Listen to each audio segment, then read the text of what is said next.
दोस्तों, इन दिनों बिहार चुनाव को लेकर लगातार सियासत जारी है।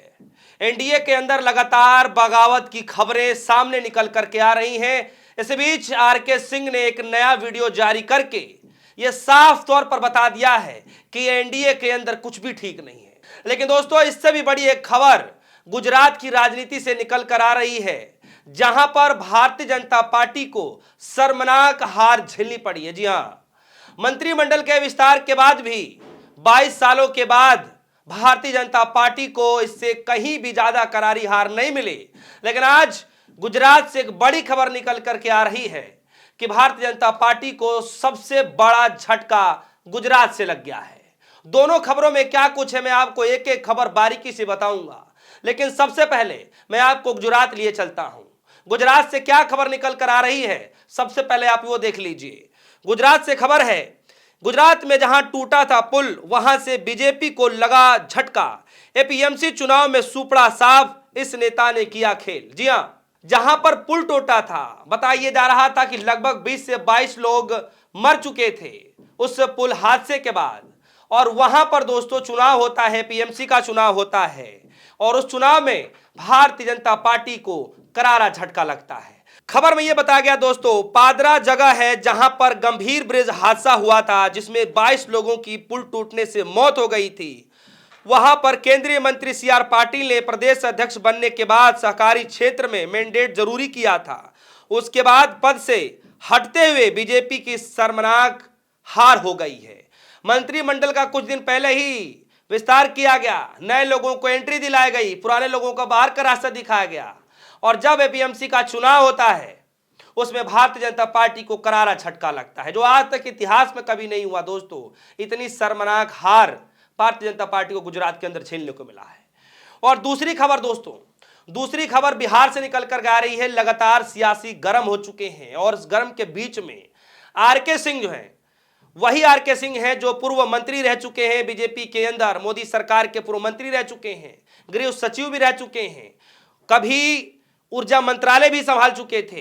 अब उन्होंने अपने ही गठबंधन के अंदर यानी एनडीए के ऊपर ही दोस्तों सीधे तौर पर, साफ तौर पर वार कर दिया है। दरअसल दोस्तों, आरके सिंह ने एक वीडियो जारी किया सोशल मीडिया प्लेटफॉर्म एफबी पर यानी फेसबुक पर, और उसमें साफ तौर पर जिन नामों का जिक्र कर रहे हैं, जिसमें सबसे ज्यादा नाम एनडीए के प्रत्याशी हैं, वो साफ तौर पर यह कह रहे हैं कि जो आपराधिक छवि के जो नेता हैं, जो लोग हैं, अपील कर रहे हैं कि ऐसे नेताओं को वोट ना दें। जी हां, उसमें भले ही आरजेडी के नेता हो, भले ही जेडीयू के नेता हो, एनडीए के नेता हो, लेकिन सबसे बड़ी बात यह है दोस्तों कि उन्होंने एनडीए के घटक दल के नेताओं को ही, बीजेपी के नेताओं का ही जिक्र कर दिया, जो आपराधिक किस्म की छवि के लोग हैं, ऐसे माने जाते हैं। और उन्होंने बाकायदा नाम लिया, बताया कि उनके ऊपर क्या क्या आपराधिक मामले हैं, और जनता से अपील कर रहे हैं कि आपको ऐसे लोगों को नहीं चुनना है, चयन नहीं करना है। दोस्तों, ये अपने आप में बहुत बड़ी खबर है, और इस खबर को सुनने के बाद विपक्षी पार्टियों के अंदर इस बात की थोड़ी बहुत खुशी तो है कि एनडीए के अंदर वाकई कुछ ठीक नहीं चल रहा है। क्योंकि एक तरफ गृह मंत्री अमित शाह ने नीतीश कुमार को मुख्यमंत्री बनने वाली बात पर ना हाँ कहा ना कहा, यानी आधा अधूरा छोड़ दिया, जिसको लेकर जनता के अंदर आज भी आक्रोश है। वहीं दूसरी तरफ आरके सिंह ने वीडियो जारी करते हुए एनडीए के नेताओं को, बीजेपी के नेताओं का ही नाम ले लिया, आपराधिक किस्म का बता दिया, और ऐसे लोगों को वोट ना देने का अपील कर दिया। तो जाहिर सी बात है दोस्तों, विपक्षी पार्टियों के अंदर तो खुशनुमा तो माहौल रहेगा ही रहेगा। सबसे पहले उन्होंने नाम लिया, मोकपा से एनडीए प्रत्याशी है अनंत सिंह, जिनके ऊपर हत्या, अपहरण जैसे गंभीर आरोप लगे हैं। आरके सिंह ने कहा कि 1985 में जब मैं जिला अधिकारी था, तब इन्हें खुद भगाया था। नवादा से एनडीए प्रत्याशी विभा देवी, पति राजवल्लभ यादव हैं, जिन पर पोस्को एक्ट के तहत बलात्कार के आरोप लगे हैं। और वही राजवल्लभ यादव जिन्होंने खुद चुनाव नहीं लड़ा, लेकिन अपनी पत्नी को टिकट दिलवा दिया। इस बात का जिक्र किया जा रहा है। आरके सिंह बोल रहे हैं कि प्रधानमंत्री के मंच पर उन्हीं की पत्नी को माला पहनाई गई, यह शर्म की बात है। तारापुर से एनडीए प्रत्याशी सम्राट चौधरी यानी बीजेपी के उप मुख्यमंत्री, उन पर हत्या और उम्र के सर्टिफिकेट के फर्जीवाड़ों को लेकर आरोप लगे हैं। आरके सिंह ये कह रहे हैं कि आज तक इस मामले को लेकर कोई जवाब नहीं दिया गया है। एनडीए के एक और प्रत्याशी हैं जगदीशपुर से भगवान सिंह कुशवाहा, 7 लोगों के नरसंहार करने का आरोप लगे हैं, उनको लेकर के भी साफ तौर पर कह रहे हैं। यानी दोस्तों, समझने वाली बात यह है कि लंबी चौड़ी लिस्ट है और जिस लिस्ट में सबसे ज्यादा नाम एनडीए के प्रत्याशियों के हैं। अब सवाल उठता है कि क्या आरके सिंह की यह बगावत अचानक है या फिर उन्हें पार्टी के अंदर ही नजरअंदाज किया जा रहा है, इसीलिए अब दर्द जो है बाहर निकलते हुए दिखाई दे रहा है। क्या उनकी बातें अब सुनी नहीं जा रही है? क्या इसीलिए जो है वीडियो जारी करके जो है बताने की कोशिश की जा रही है? और दोस्तों, वैसे भी बिहार की राजनीति इस वक्त सच बताऊं तो किसी बड़े मुसीबत से कम नहीं है। इंडिया गठबंधन सीटों के बंटवारे में उलझा हुआ है। अभी तक जो है कुछ मामला सिमटता हुआ नजर नहीं आ रहा। वहीं दूसरे तरफ दोस्तों, एनडीए के अंदर भी सिर फुटोवल की राजनीति लगातार चल रही है। हर नेता एक दूसरे पर कटाक्ष करते हुए नजर आ रहा है। एक तरफ नीतीश कुमार जी है, दूसरी तरफ प्रधानमंत्री मोदी जी है। दोनों आमने सामने है, यानी बगावत, गठबंधन और क्रिमिनल वाली ये जो लिस्ट है दोस्तों, तीनों चुनौतियां एक साथ खड़ी हो चुकी हैं।